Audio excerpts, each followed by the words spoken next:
Khesari Lal Yadav Bhojpuri industry का एक ऐसा नाम जो अपने दम पर भोजपुरी सिनेमा का पास्ट, प्रेजेंट और फ्यूचर बदलने की ताकत रखते हैं। इन्हें लोग प्यार से ट्रेंडिंग स्टार कहते हैं।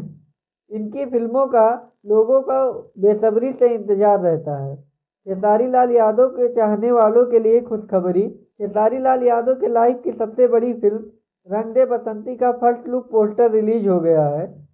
इस फिल्म की बात करें तो इस फिल्म में मुख्य भूमिका में खेसारी लाल यादव, रति पांडे, शाहिना खान और अमित तिवारी जैसे कलाकार होने वाले हैं। के जो डायरेक्टर हैं उनका नाम है प्रेमांशु सिंह। यह एक माइथोलॉजिकल फैमिली ड्रामा फिल्म होने वाली है। इसका फर्स्ट लुक पोस्टर देख के मैं यह गारंटी ले सकता हूँ कि भोजपुरी सिनेमा में कुछ ना कुछ बड़ा होने वाला है।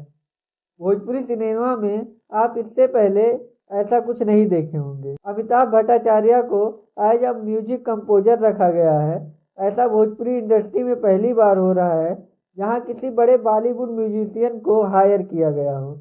मैं सच बोलूं तो अमिताभ भट्टाचार्य और अरिजीत सिंह की जोड़ी मैं बहुत बार देख चुका हूं, पर मैं खेसारी लाल यादव और अमिताभ भट्टाचार्य की जोड़ी देखने के लिए एक्साइटेड हूं।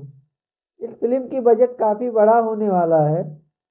माथे पर भस्म, कंधे पर भगवा गमछा और हाथ में मंदिर का घंटा लिए हुए खेसारी भैया एक अलग ही अवतार में दिख रहे हैं। पोस्टर के पीछे का जो विजुअल है वह काफी इफेक्टिव लग रहा है। बाकी टीजर और ट्रेलर आने के बाद फिल्म का एक्चुअल पता चलेगा कि फिल्म वास्तव में किस लेवल का है। यह वीडियो आप लोगों को कैसा लगा कमेंट में ज़रूर बताइए। जाते जाते मेरे वीडियो को लाइक और चैनल को सब्सक्राइब करना मत भूलिए।